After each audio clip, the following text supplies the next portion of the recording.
Eu queria concluir esse papo trazendo aqui a voz do nosso querido Carlão, que sempre traz provocações. Vamos ouvir ele. Segundo Paulo Freire, a leitura do mundo antecede a leitura das palavras. A nova edição do seu livro O Ato de Ler, o pós-fácil se refere ao novo verbo, freirear, uma bela provocação para todos nós. O que seria freirear no campo das linguagens? E que mundos são possíveis de serem criados pela linguagem da matemática e a linguagem literária? Todos os mundos. Aliás, a literatura é curiosíssima, ela. É uma arte que ela é especialista em criar mundos, né? Todos. Qualquer coisa que você tenha lido. Mesmo aquelas de caráter mais documental, mesmo aquelas de raiz histórica, todas elas são atravessadas por esse passe de mágica da linguagem que coloca ela num certo estado em que tudo é como se fosse verdade. Por isso a gente costuma até dizer que quem trabalha com literatura, com ficção, até mesmo com poesia, a gente diria que a palavra-chave que define literatura é como se fosse, e não é. Então, o que é genial nessa questão dos mundos possíveis, né, é que a literatura cria mundos possíveis porque eu acredito, torno crível aquilo que eu estou lendo. Se a gente sai do mundo literário e vai para esse mundo concreto aqui, que mundos possíveis podem ser criados? Tantos quanto eu acreditar que posso criar, né? Claro que, como na literatura, existem os embates, existem as tensões, o clímax e o anticlímax, vai haver sempre uma dimensão de conflito, mas eles são muito criáveis, o que não quer dizer que não sejam mundos irreais. Quer dizer, de alguma forma, a literatura ela acaba colocando na realidade aquilo que falta nela, né? Então, vamos pensar aí que todas as questões humanas, todas as questões ligadas aos nossos subterrâneos, aos nossos inconscientes, elas passam a frequentar o mundo depois que esses autores, dos brilhantes aos menos brilhantes, dos que eu prefiro aos que eu não prefiro, acabam colocando no mundo questões e possibilidades de direção que a gente não tinha antes, né? A resposta mais difícil talvez seja da matemática. Que mundos criar, né? Porque a literatura ela tem esse lugar, essa instituição, o Derrida costuma dizer que essa instituição é uma instituição que pode tudo, a literatura, né? Absolutamente tudo. É incrível. Adriana? Eu já diria que eu acho muito fácil. A matemática, ela já está quebrada esse muro. Então, assim, é uma linguagem universal. A gente não tem uma matemática brasileira, uma matemática da antiguidade, uma matemática francesa. A gente tem uma matemática universal. Então, não há muros para a matemática, né? O mundo já está criado para ela, né? E eu acho que dentro do pensar matemático, a gente às vezes só vê a matemática no mundo dos números. E, na verdade, ela é um mundo de hipóteses, ela é um mundo de desafios, ela é um mundo de ressignificar, de quebra de paradigmas. Você faz a vida inteira a porcentagem de um jeito, mas numa determinada situação você fala, caraca, por que eu pensei assim antes? E aí você resolve aquilo de outro caminho, né? Então, eu acho assim, o mundo da matemática já é, desculpa, Martinha, mas já é muito mais amplo do que a nossa língua portuguesa.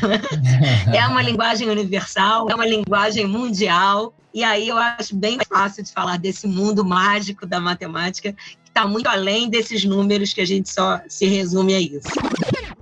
Se você se interessa por esse papo do podcast, tenho certeza que você vai adorar o livro Tudo Faz Sentido, conectando os pontos entre arte, ciência e inovação.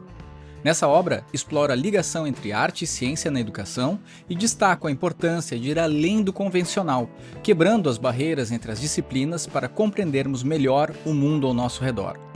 Você pode encontrar o link para o livro na descrição ou simplesmente buscar por João Silveira Tudo Faz Sentido no Google.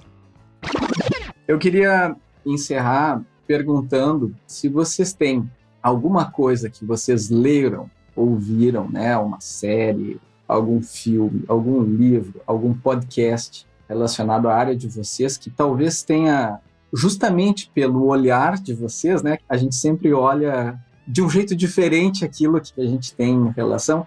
Eu gostaria de ter alguma dica de vocês. A dica é de um podcast chamado 20 Mil Léguas. Basta só colocar 20 Mil Léguas podcast, entrar através do site da Folha de São Paulo, porque há uma pequena joia nesse podcast. São duas mulheres, duas meninas, vamos chamar assim, falando meninas do jeito mais carinhoso, que fazem uma tentativa de apresentar aos leitores, aos ouvintes de qualquer idade, o Darwin, a partir do seu texto, a partir do seu veio literário. Então, o podcast 20 Mil Léguas se baseia no livro publicado pelo Darwin depois de anos e anos de pesquisa e de colaboração. Esse livro, na verdade, é um livro imenso e que elas tornam Não o Darwin que a gente conhece da origem das espécies, da teoria da evolução, mas um Darwin que pensa o mundo poeticamente. Acho que é uma dica que, para mim, foi valiosíssima. Adriana? Eu tenho, é uma indicação até que eu já falei sobre ele hoje, é um livro muito antigo, eu acho que ele é de 1900, da década de 40, 46 talvez, é desse personagem que eu falei para vocês, que chamava-se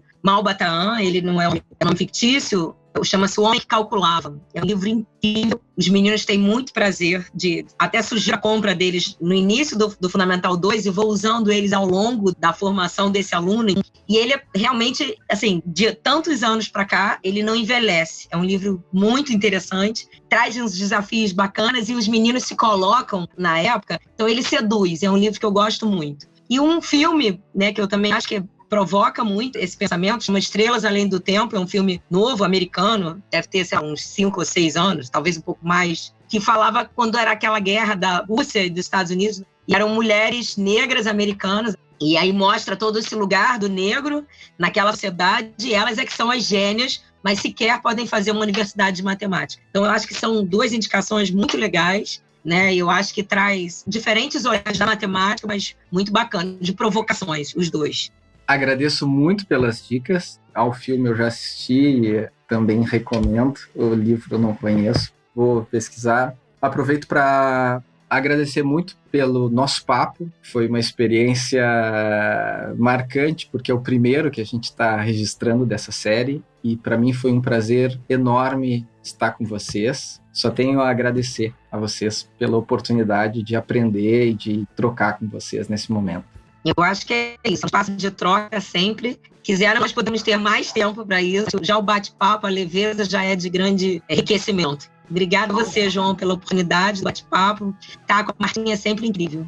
Adorei estar aqui com vocês. Vida longa ao Alhos com Bugalhos. Uma iniciativa super importante e eu adorei a sua mediação, João. Adorei. Bom, com a Adriana é sempre uma alegria estar com ela. É sempre muito bom estar com vocês, gente. Vida longa a essa iniciativa. Parabéns demais pela proposta, João. Obrigadíssimo. Um beijo para vocês. Um beijo.